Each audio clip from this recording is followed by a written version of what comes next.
This is the TNA Wrestling November 21st, 2024 full show results video. The show started with a no disqualification match between Masha vs Alicia Edwards. Alicia blocked a superplex by thumbing Slamovich in the eye, and the challenger dropped down for a powerbomb off the turnbuckles onto a trash can, kick out by the champ on the cover.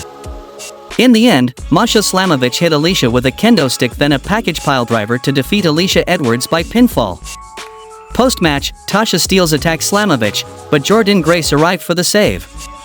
When handing over the Knockouts belt, Grace kept a tight grip to tease competitive tension for the title bout at Turning Point. The Rascalz and Kushida were pumped to wrestle the Hardys and Ace Austin in trios action at Turning Point, and they have respect for tag team greatness.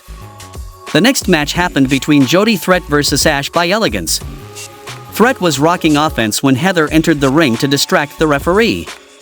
On a superplex from Threat, the personal concierge anchored on Ash's foot to prevent the move. Threat crashed down to the mat, and Luna had enough and punched Heather on the outside. In the end, Ash by Elegance hit Jody Threat with rarefied air to score the pinfall victory. Post-match, signs point to the Elegance duo getting a Knockouts tag title shot at Spitfire. Mike Santana is proof of dreams becoming reality, and he defied the odds to success.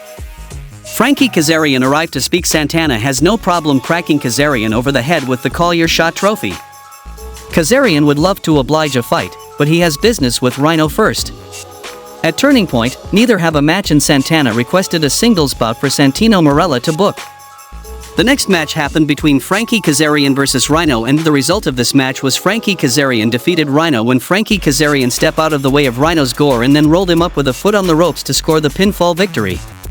Post-match, Frankie Kazarian was showing off his Collier Shot trophy to Rhino, and when he turned back, Rhino delivered a gore and stands tall. Steve Macklin sipped whiskey at the bar, and Macklin exited his seat, and Eric Young sat in.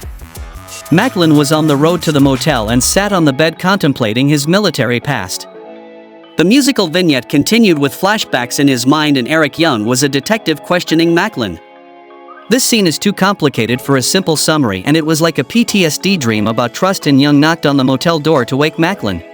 The next match happened between Laredo Kid and Leon Slater vs Moose and Johnny Dango Curtis.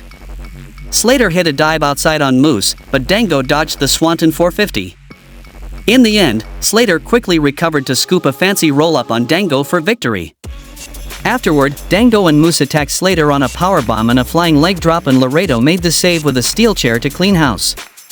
Joe Hendry is thankful for the journey this year, but he can't let the goal go of winning the TNA World Championship. That greatness is worth the risk of humiliation in the Thanksgiving Turkey Bowl at Turning Point. If Hendry can beat 5 other wrestlers in that match, it will push him closer to his goal. Never stop chasing the dream, and anything is possible when you believe. Nick Nemeth still believes in Joe Hendry, but he is more focused on defending the world title against Eddie Edwards and the system at Turning Point, and Nemeth will steal the show and remain world champion. The next match happened between Savannah Evans vs Brittany Jade, and the result of this match was Savannah Evans defeated Brittany Jade by pinfall with a full Nelson slam. Slamovich admired the Knockouts Championship belt backstage, and Grace approached with respect to run it back one more time at Turning Point. Slamovich didn't want to leave any doubt on who was better, so she proposed a 2 out of 3 falls match, and Grace was game.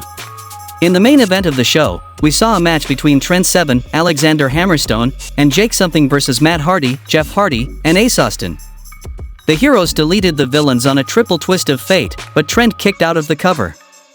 Jeff was perched for a swanton, however, the muscleman broke it up. Ace dug outside, they caught him, then Jeff leaped for a crossbody onto the pile, then Matt and Ace softened up Trent for the swanton from Jeff. Ace made the cover, 1, 2, Hammerstone and Jake pulled him off the pin, and the Hardys went outside for a double twist of fate on the floor. Inside the ring, Trent delivered a low blow on Ace and a burning hammer to take the win, and the North Carolina crowd was saddened at the Hardys' defeat. The bad guys attacked after the match, but the Rascalz and Kushida made the save, and the show goes off the air.